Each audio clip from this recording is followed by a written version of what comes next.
Hello students, how are you doing? I hope you are doing well. Today we are going to study a noun case and its type. Let us see.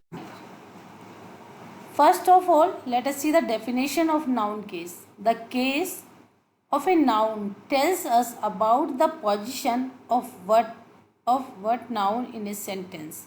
In English, there are 5 cases of noun. Let us see the types of noun cases.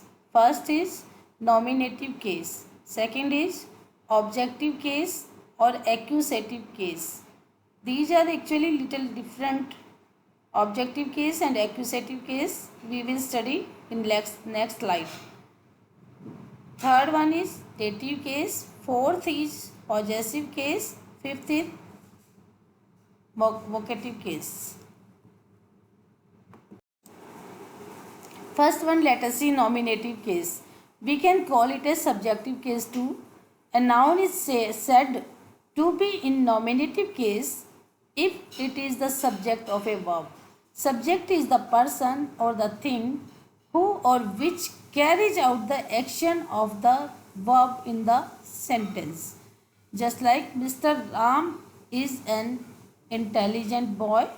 Here, Mr. Ram is a proper noun and it is the subject of this sentence. That's why noun here used in subject. That's why it is nominative case. You can call it subjective case too. Second example, let's see. The painter paints the portraits.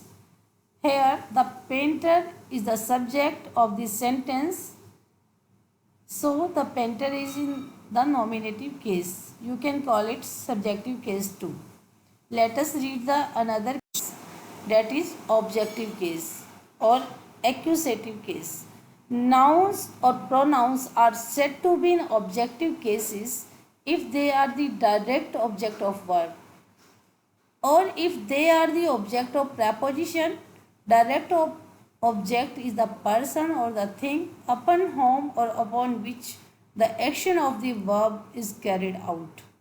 Let us see the examples. I met your sister. Your sister is in the objective case. The vendors sell mangoes. Mangoes are in objective case. Let us see next example.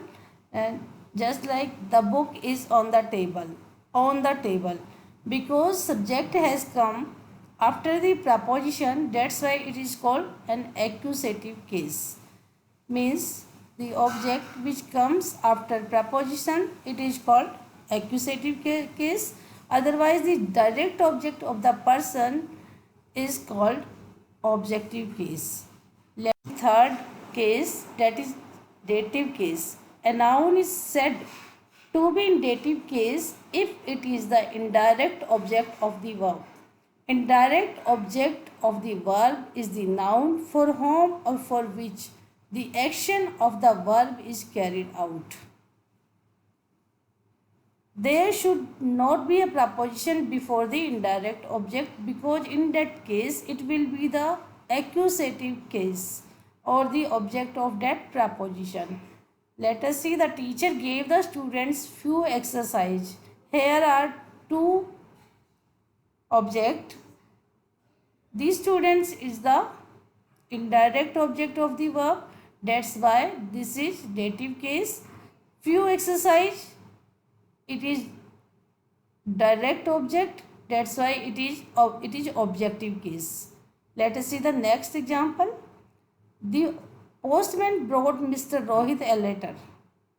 So here Mr. Rohit is in dative case, a letter is in objective case, and the postman is in subjective case.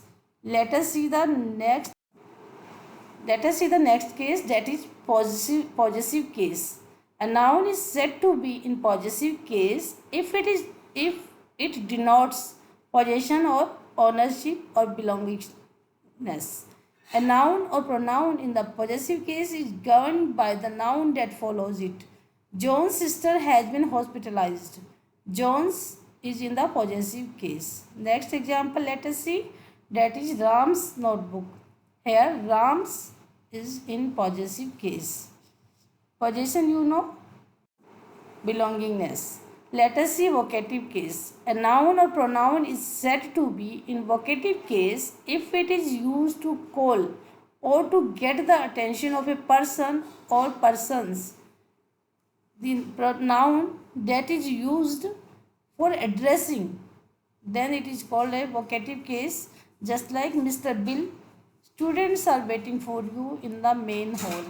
Mr. Bill is in vocative case. Next example is brother, a letter for you. Brother is in vocative case.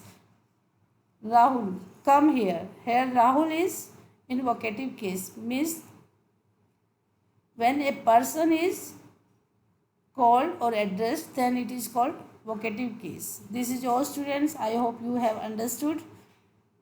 Thank you for watching the video.